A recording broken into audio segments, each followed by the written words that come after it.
So what's the solution? So how do we get there? Well, here's the thing. We got to recognize that wealth is intergenerationally created. Most people who get rich don't get rich in a lifetime. Oprah, that's once in a while. Bill Gates, that's once in a while. Most people are intergenerational wealth. That means what? That if black people want to catch up, we have to start saving wealth and passing it to the next generation. Our biggest problem ain't that we're splurging. Is that every time we splurge, we're stealing from our descendants. You're giving them no inheritance to get started with.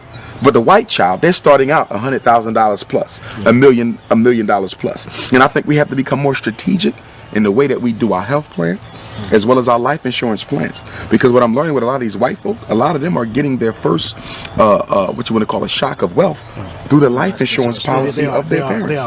We talk about that too. Yeah, so life insurance policy. Yeah, so there's so many different strategies towards wealth that we're not even thinking about because black people, our selfishness, it's also based on our, what you want to call it, emergency consciousness, survival instinct. We're only worrying about our life. We do not think about those who come after us. Now, you got to realize now, when we got out of slavery, white folks been already building wealth for a couple centuries. Right. We started behind the 8 ball.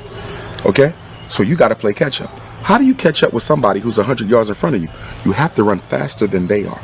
That means we have to sacrifice our spending habits more than everyone else in order to catch up. How does a people who are at the bottom waste money more than people who are at the top? So not only are you not catching up, you're not even thinking about trying to catch up. This is good, and we got 1,000 questions, and we know you got a flight. We appreciate the time. Thank you. No problem. One fat, meat, juicy point. What would it be before you go? I would say that we have to build our own schools. Everything we're talking about, the only way it becomes normalized, the only way it becomes a part of the collective black consciousness is if the children are raised with it as a group. Remember, all progress is group work. It's teamwork. That means we need all the children in Jackson to be taught the principles of financial empowerment. All the children of Jackson to be taught how to eat healthy. All the children of Jackson to understand what black family means and why it's so important. Until then, it's just a specialty. As we spoke earlier, diet being a specialty, wealth is a specialty. Think about it. If you're black and you're in the know about money and the laws of finance, you are a specialty. You are an eccentricity. You are an oddity. That's a problem.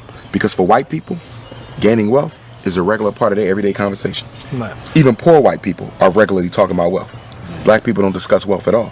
We have to move it from the marginalized status it has and make it a mainstream topic of conversation. Is there an answer? I know you can't just drop a 2-second answer. No. Here's what I would say with the unity. Again, unity has to be incorporated into the collective consciousness, which means children have to be socialized to unite with one another. Remember, our kids are socialized to disunite.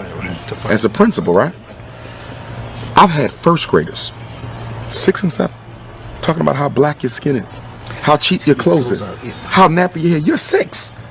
This your first year in school. How do you know all this? The parents. We are teaching our kids to be Negroes. So the only way you're going to undo that is to teach them to be Africans, which is why I want my school to be residential. Because I know sending them back to the same house that created the illness after school is going to undo everything I do from 8 to 3. You got the kids for 16 hours. I got them for 8. I can't win.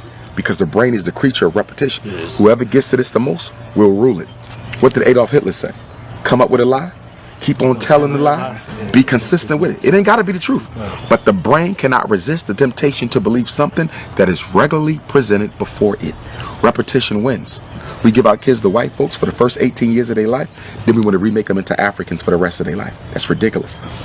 The formidable years of conditioning is birth to 12. The formidable years of conditioning is birth to 12. We give that to white people. And then when they turn 21, they already have habituated. They already have a personality. They already got hard habits. And now we want to re-Africanize them. Who does that? What people have ever gotten free, giving the best years of their children to their oppressor, the manipulator?